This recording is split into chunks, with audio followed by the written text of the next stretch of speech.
hacemos entonces una vertical. Puedo coger la referencia del papel aquí y marcar ya aquí los dos ejes que me marca esta regla. He visto que ya no las venden con esto. Vale. Bueno, y una vez ya que tenemos estos dos ejes, prolongo también esta línea. Bueno, esto debía hacerlo a lápiz, que luego los ejes me sobran, pero bueno. Y luego también vuelvo a girar la regla y tengo aquí el otro eje. Y si no, hacéis un triángulo equilátero con las bisectrices y eso os da el ortocentro, intersección de las alturas. Y si no, pues cogéis el transportador de ángulos y cogéis 120 para hacer la isometría, ¿vale? Por último voy a hacer una línea horizontal. Entonces al hacer la horizontal ya tengo el eje mayor de la elipse. Colocaré sobre esta línea el eje mayor. Entonces cojo una elipse de estas, por ejemplo esta, que ya tiene bien marcados los ejes, aunque sea a mano. Y fijaros que estos dos ejes conjugados son en realidad los ejes del triedro trirectángulo, ¿vale? Bueno, pues dibujo ahí la elipse centrada y ya tengo, por ejemplo, la base de la figura, por poner un ejemplo, ¿vale? Teníamos aquí la referencia de una figura formada por conos y cilindros, podemos tomar esa referencia, ¿no? Entonces, si, por ejemplo, voy a hacer aquí una circunferencia menor, por ejemplo, esta, y la voy a colocar, por ejemplo, aquí, para que no se solape. Bueno, fijaros que sigue el eje mayor, marco la elipse, esta va a ser la parte superior, ¿no? Y marco también los ejes, o sea, los ejes conjugados que son la dirección de los ejes cartesianos y el eje mayor de la elipse. Bueno, las tangentes comunes que detectan ahí un punto de intersección sobre el eje Z. Muy impreciso está esto cuando no coincide nada. Bueno, a ver. Bueno, más o menos. Bueno, pues tenemos un cono truncado, ¿vale? Ahora hacemos otro cono para la parte inferior. Dos conos unidos por la base es un bicono. Y dos pirámides unidas por la base es una dipirámide. Como digo, pero son figuras muy utilizadas, más la dipirámide que el bicono, o también bipirámide. Bueno, marcamos también los ejes.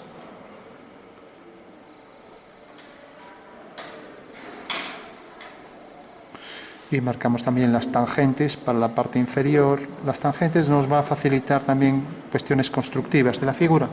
O sea que tenemos una figura formada por dos conos y por último esa misma elipse que he cogido me sirve para hacer un cilindro, ¿vale? Si he cogido esa, parece que es esta. Y la voy a bajar hasta aquí.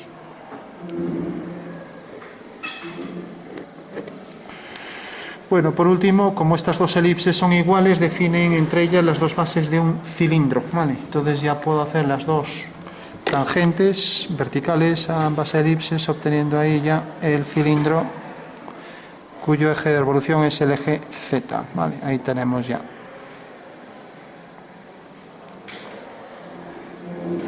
Bueno, pues esa es una superficie de revolución formada por, como vemos, si dibujamos un alzado será algo como esto, una línea oblicua, otra oblicua más pequeña y esta línea vertical y esta horizontal, ¿vale? Algo así, más o menos, ¿no?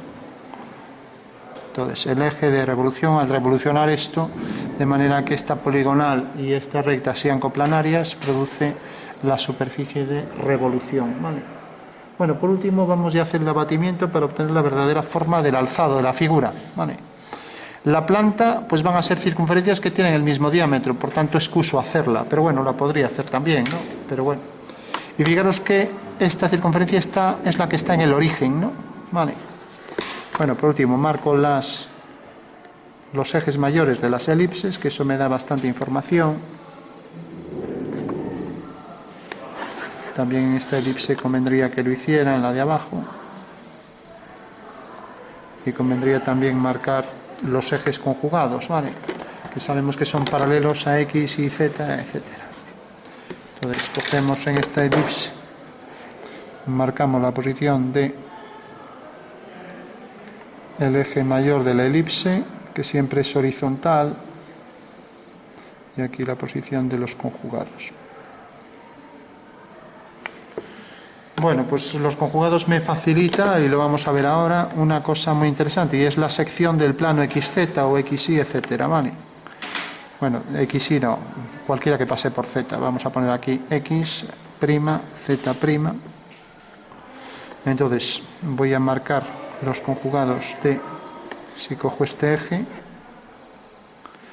entonces ese es un eje conjugado, pasa por el centro de la elipse, y así con los demás, ¿vale? Aquí otro eje conjugado.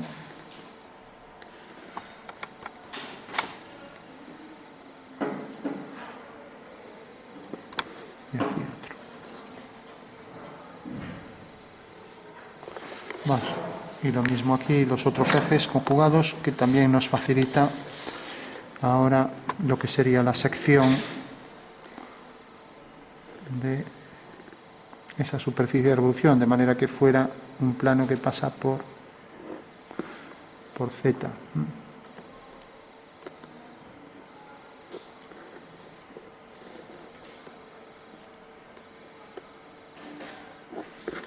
Bueno, entonces ya que he hecho esas líneas,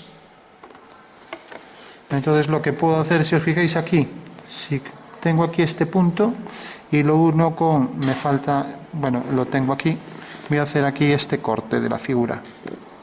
Entonces tengo este corte y ahora viene aquí al punto que me deja ahí esto, como es una generatriz de la figura, irá al mismo vértice del cono, o sea que vendría por aquí y todo. Bueno. Y por último, una vez que corta aquí, pues estos dos es en realidad una línea vertical. Bueno, pues esta sería la sección, ¿vale? Entonces voy a marcar la sección y voy a hacer la figura que le falta un cuarto, ¿vale? Para que se entienda mejor lo que estoy haciendo. Entonces este es el trozo que le voy a quitar a la figura por aquí. Debía hacerlo a bolígrafo, así borraba, ¿no? Entonces tenemos, la figura viene por aquí, así. En vez de un cuarto le voy a quitar un octavo, que es esto. Recordad que el rayado con líneas finas equidistantes nos dice que es un corte imaginario, o sea que realmente no existe, pero es para ver ese perfil en axonometría, ¿vale? O sea que realmente eso no existe, ¿vale? Y llega hasta aquí y ahí termina, ¿vale? De acuerdo. Esa será la forma cortada, ¿no? Y este plano, en vez de cortar otro trozo simétrico aquí, que sería quitar un cuarto, pues visto desde arriba tengo los dos ejes principales y tengo estos dos, ¿no? Con lo cual, si estoy quitando desde aquí hasta aquí, pues estoy quitando, como veis aquí hay 4 partes, otras 4, 8. Este trozo que quito es un octavo, ¿no? Lo veis, ¿no?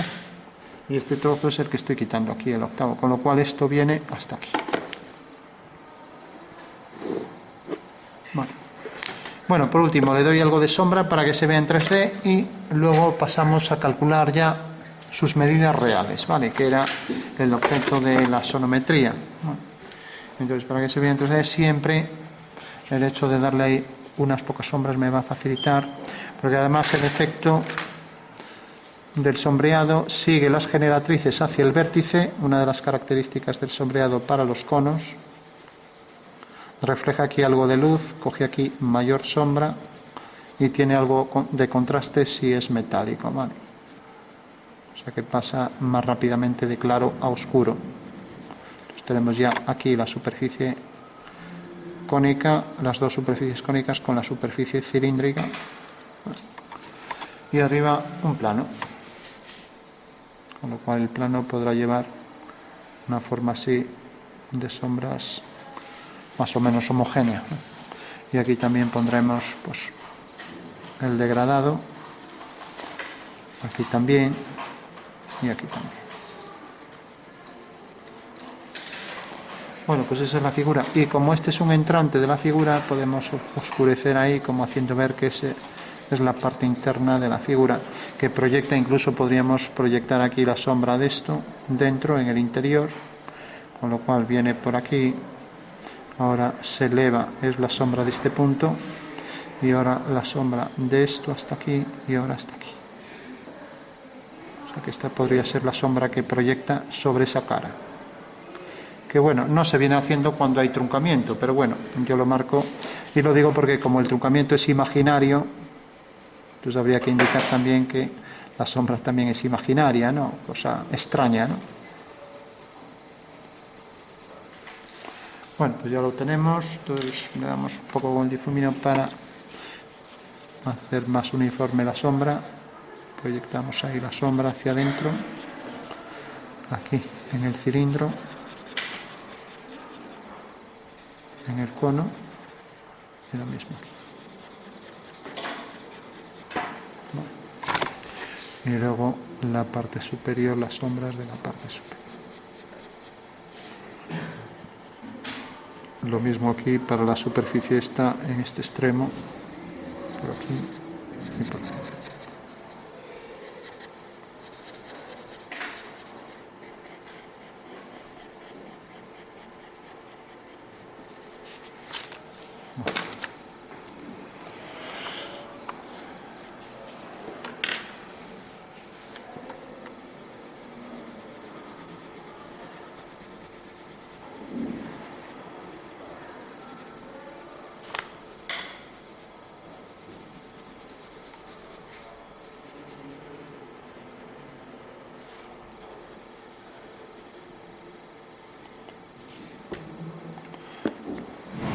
Como esto está proyectado aquí abajo, viene por aquí y aquí le damos algo más de sombra en el interior.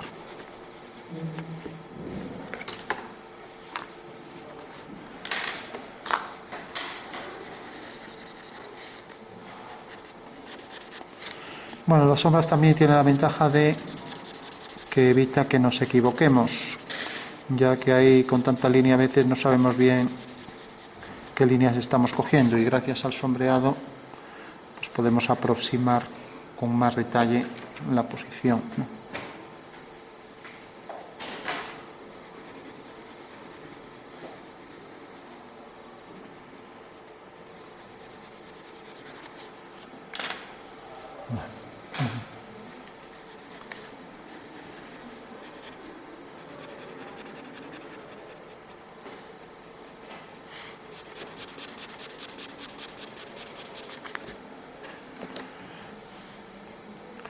Bueno, pues le quitamos ahí las zonas sobrantes donde nos excedimos.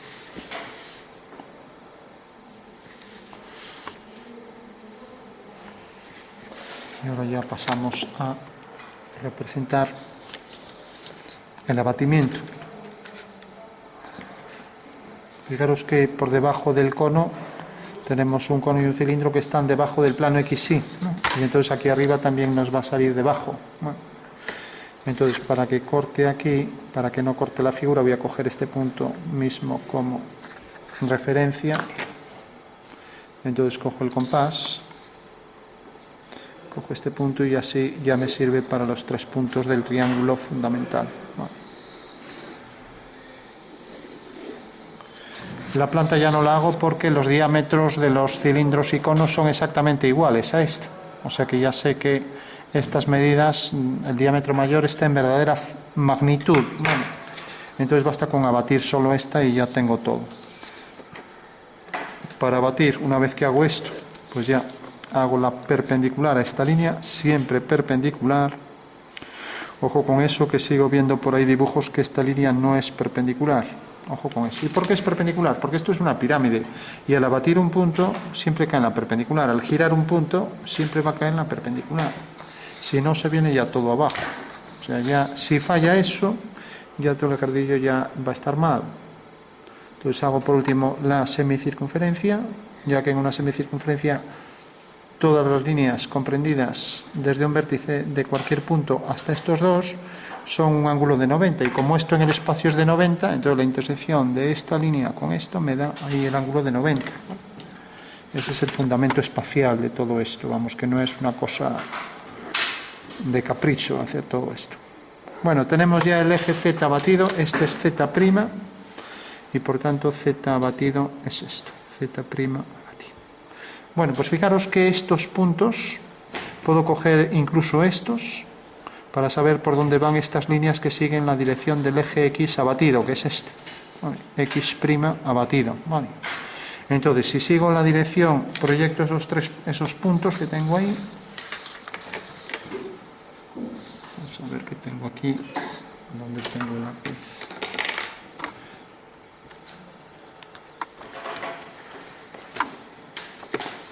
Entonces, fijaros, proyecto esos puntos y ya tengo la figura prácticamente resuelta. Entonces, es este punto de aquí, son los centros de las elipses, ¿vale?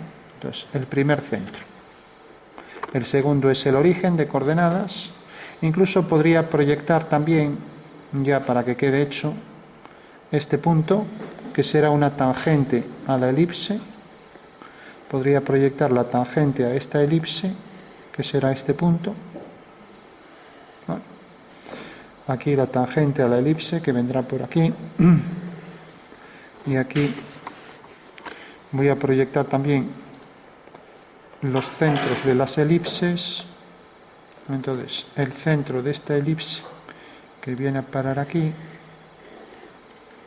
y el centro de esta elipse que viene a parar aquí.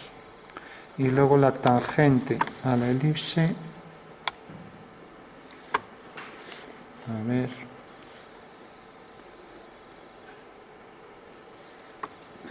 la tangente que viene a parar por aquí. Bueno, si ya tengo todas las líneas, ahora tengo que llevar cuidado y hacer por cada uno de los centros de las elipses. Entonces voy a ir nombrando, bueno, voy a marcarlo así.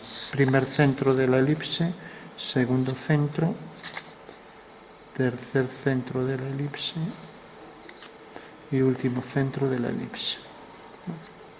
O sea que he proyectado los centros de las elipses y ahora por cada uno de esos centros hago horizontales, imaginando que esto sea vertical, y ya tengo la figura resuelta prácticamente. Pues hago aquí una horizontal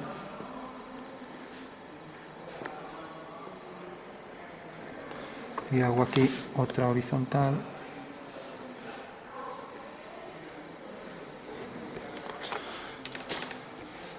Bueno, pues fijaros que, por ejemplo, aquí este vértice de la elipse cae aquí, es la anchura del cilindro. Este otro cae aquí y ya es una cuestión de precisión que debería ser la misma anchura, ¿no? A ver si hemos cogido bien, hay mucha discrepancia.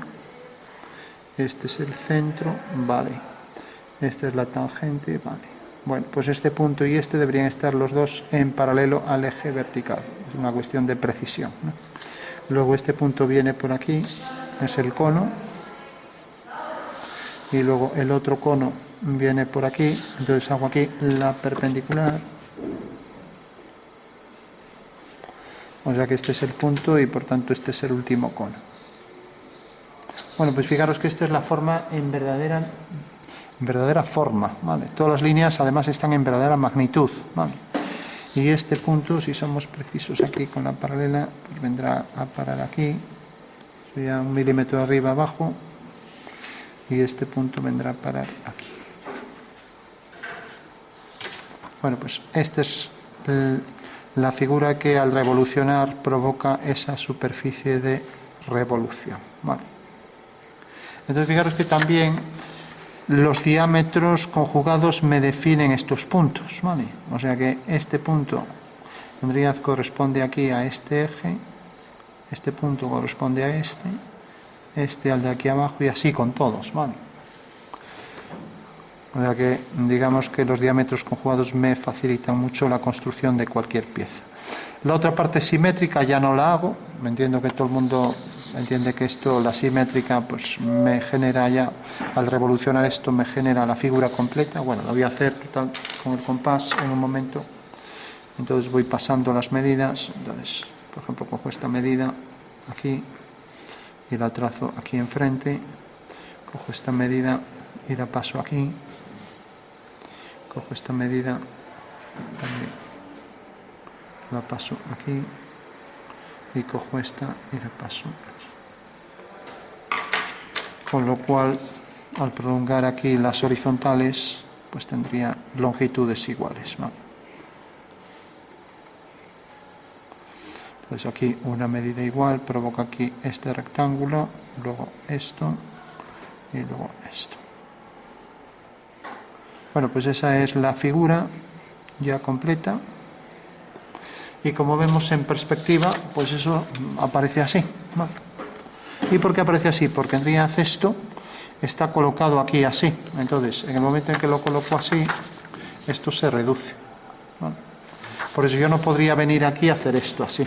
No podría venir aquí y colocar elipses. Ah, pues ya tengo la perspectiva. No, no, porque esto está inclinado y por eso se reduce, ¿vale? Y si entonces coloco aquí las elipses, pues no sale la misma figura, sale más alargada, ¿vale? Bueno, o sea que experimenta todo esto, experimenta esta reducción. Bueno, y esto lo vamos a ver en 3D también. Si esto lo giramos, fijaros que esto al girarlo, por el eje de revolución que voy a marcar bien, lo voy a marcar bien para poder doblar con mayor facilidad.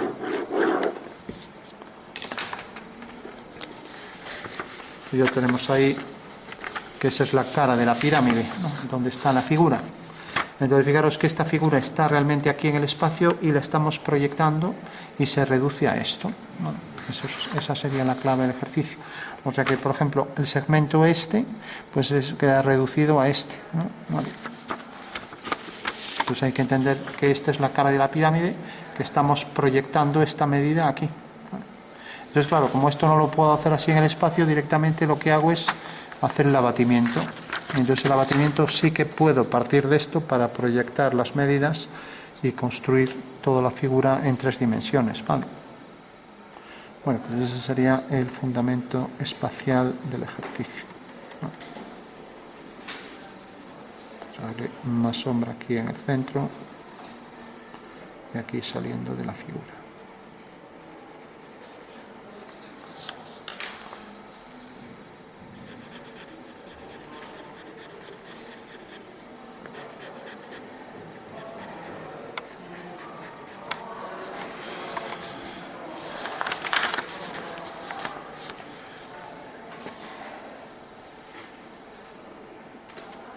Bueno, no sé si hay alguna duda sobre esto.